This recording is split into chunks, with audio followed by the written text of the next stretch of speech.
Nosso evangelho deste 28º domingo do tempo comum é Marcos 10, de 17 a 30.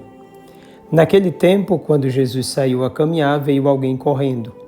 Ajoelhou-se diante dele e perguntou: Bom mestre, que devo fazer para ganhar a vida eterna?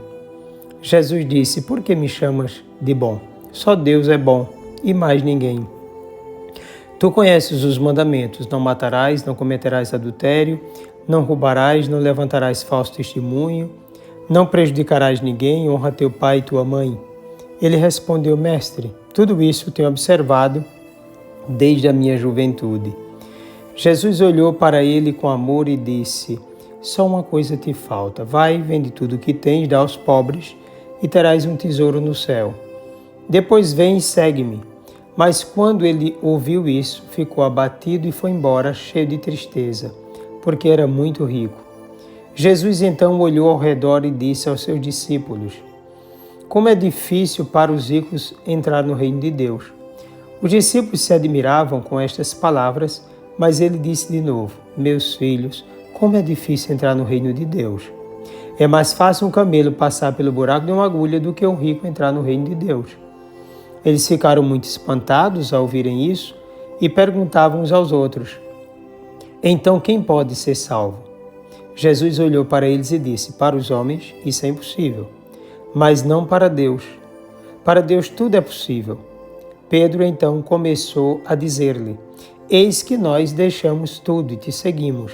Respondeu Jesus: Em verdade vos digo, quem tiver deixado casa, irmãos, irmãs, mãe, pai, filhos, campos, por causa de mim e do Evangelho, receberá 100 vezes mais agora durante esta vida, casa, irmãos, irmãs, mães, filhos e campos, com perseguições, e no mundo futuro a vida eterna. Palavra da salvação. O texto acima nos apresenta 3 coisas sobre as quais devemos pensar e tomar uma decisão. A primeira diz respeito à pergunta de alguém: Bom mestre, o que devo fazer para ganhar a vida eterna? Antes de tudo, convém assinalar que esse alguém, não tendo nome, é qualquer um que tenha o desejo da conquista da vida segundo Deus. Aquele ou aquela que deseja ir mais além, que sente o desejo de Deus dentro dele ou dela e coloca-se a caminho, mas necessitando ao mesmo tempo de uma verdadeira orientação. Depois o adjetivo bom, aplicado somente a Deus, pois faz referência à essência mesma de Deus, que é a bondade, a verdade e a vida.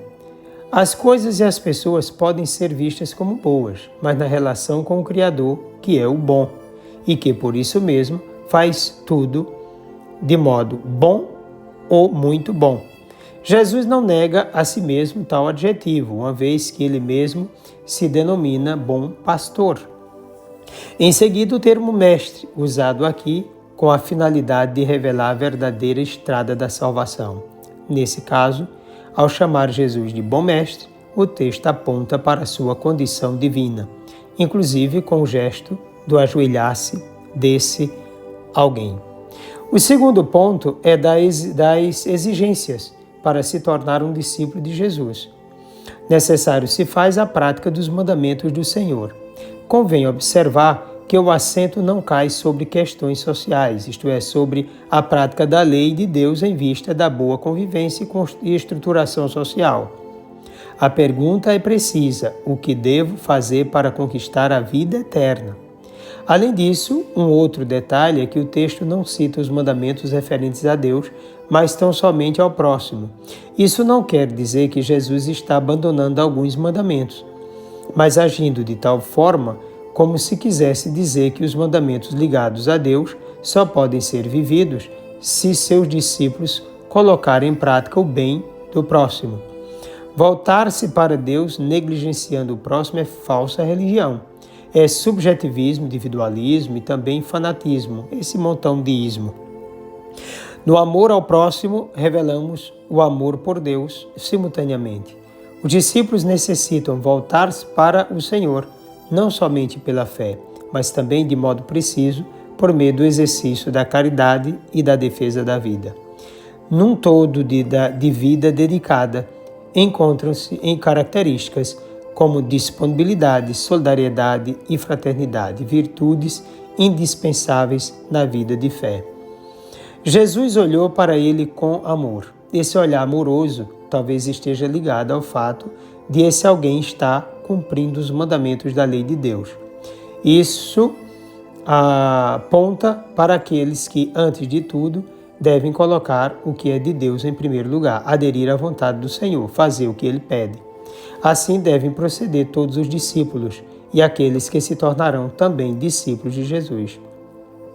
Nesse terceiro ponto, próprio do texto de Marcos, base dos dois primeiros, encontra-se, podemos assim chamar, o despojamento total. Jesus exige entrega absoluta, decisão firme e plena. Antes de apontar a última exigência, Jesus fita aquele que dele se aproximou, ama-o sem reservas. O verbo fitar é o mesmo que olhar para o outro com muita atenção, priorizá-lo, levá-lo em conta, lê-lo por dentro. Jesus o ama, quer dizer, encontra nele reta intenção, desejo sincero.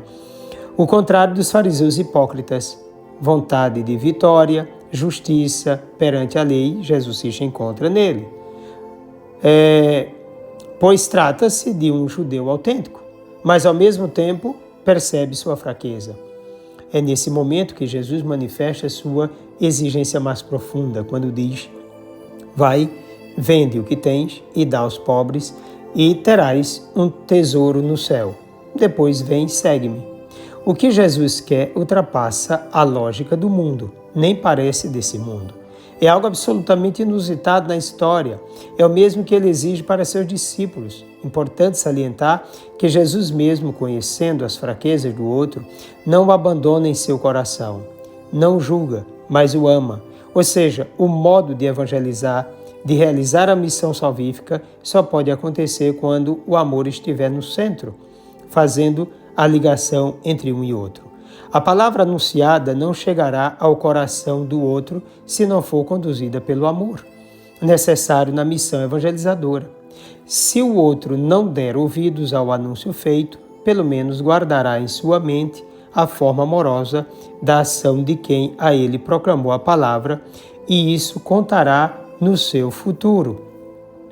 Como é possível renunciar uma vida toda de luta, às conquistas possíveis, os próprios sonhos, a riqueza adquirida, somente para seguir um mestre, alguém que consegue, com suas ideias, não somente envolver uma plateia, mas de fato ruir todo o império da lógica tirânica do mundo? Abate-se o coração do homem diante da proposta de Jesus, entristece-se o coração apegado ao mundo material. Somente por meio de uma grande fé, de algo extremamente superior a tudo, o homem terá condições de fazer tal câmbio, tal mudança. Aqui está a grande exigência para quem deseja ser discípulo, ser capaz de crer em Jesus, não somente como um mestre, um guia espiritual, um grande homem, o maior dos profetas, mas muito mais que isso. É necessário crer nele como Senhor, um com o Pai e com o Espírito Santo. Essa fé só se tornou possível, como vimos, com a ressurreição. Ajudar o próximo é importante, mas é preciso fazê-lo crendo absolutamente no senhorio de Jesus, na sua divindade. Nesse texto, depois de Jesus falar da dificuldade de quem tem tudo entrar no reino dos céus, vem a reflexão de Pedro: eis que nós deixamos tudo e te seguimos. Estaria Pedro pensando na realidade espiritual e desértica da vida doada? Certamente não, mas estava ali lançando-se no horizonte do Mestre de Nazaré. Ele e os demais, com suas imperfeições, sem maturidade na fé, rudes, foram capazes de largar realmente o que tinham. É verdade que não era tanta coisa assim, mas era o tudo deles. Pedro talvez quisesse se assegurar diante de Deus, talvez manifestar sua realidade de estar perto do Salvador. O fato é que, independentemente de sua atitude, colocou-se ao lado do Senhor, voltado para ele. Em verdade vos digo, disse o Senhor, quem tiver deixado casa, irmãos, quer dizer, tudo por causa de mim e do Evangelho, receberá 100 vezes mais agora, durante esta vida. Agora com perseguições, e o mundo futuro, a vida eterna. Jesus estabelece que aquele ou aquela que larga os laços materiais, inclusive da família, receberá uma nova realidade, a vida eterna, uma nova família estruturada nos valores do Evangelho, como fraternidade e partilha dos bens, bem como 100 vezes mais o que renunciou. Em outras palavras, receberá em abundância. Mas ele acrescenta, receberá tudo isso, mas com perseguição. Será perseguido pelos gananciosos, por aqueles que querem a imoralidade, por aqueles ainda que sacrificam tudo o que possui para ter mais ainda, para satisfazer todos os seus desejos e promessas, sejam eles empresários latifundiários e principalmente políticos corruptos, gente que deveria também viver na pureza do coração e quer tudo aquilo que destrói a dignidade humana em favor dos seus prazeres. O discípulo deve estar preparado para um mundo hostil à verdade, ao amor e à vida segundo aquilo que Deus deseja. Quanto aos casados, por exemplo, Jesus não prega o abandono irresponsável da família. Certamente não deve abandonar aqueles que lhes foram dados como verdadeiros dons. O marido é um dom de Deus, assim como o é a esposa e como são os filhos. Nessa situação, o que fazer diante da palavra de Deus? Está claro no Evangelho que nada nem ninguém pode ser considerado absoluto e razão de ser de ninguém. Quem se apega às criaturas, com elas falecem. A construção de uma família se dá quando os pais se voltam, antes de tudo, para Deus e, por causa dele, para a legítima educação dos seus filhos, para o seguimento do próprio Jesus Cristo. Naquela casa, todos devem preocupar-se uns com os outros em vista da comunhão com Deus. Do contrário, quem quiser seguir outro caminho, concebendo familiares como razões de vida, pecam e não haverá ali condições para um verdadeiro seguimento do Salvador. O fato é que, para se construir uma autêntica família cristã, é necessário largar tudo aquilo que impede o dom da fé, da solidariedade, da humildade e da doação de si mesmo para o bem do outro. É necessário renunciar a si mesmo para viver o dom querido pelo Senhor. Isso serve para a família, isso serve para a questão de bens. Por exemplo, uma pessoa rica, o problema está no fato de ter ou de apegar-se ao que tem. Há tantos, nós temos santos ricos, né?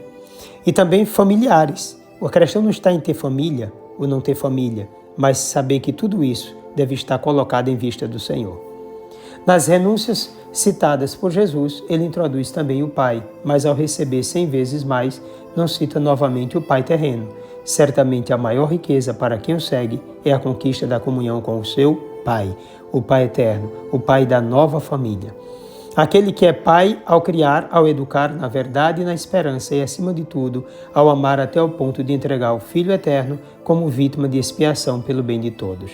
Somente fará parte dessa nova realidade quem é capaz de se desamarrar de todos os laços mundanos, dos apegos da vida, de tudo aquilo que o priva da verdadeira liberdade de Filho de Deus. Viverá como cristão quem não se submeter à lógica do dinheiro, do lucro, dos bens mundanos, dos envolvimentos afetivos desordenados. Verdadeiro cristão será aquele ou aquela que aderir absolutamente a Cristo, fundamentando toda a sua vida no Evangelho, fazendo-se um verdadeiro dom no desprendimento de tudo para o bem de todos. Desça sobre ti a bênção do Deus Todo-Poderoso, Pai, Filho e Espírito Santo. Um forte e carinhoso abraço.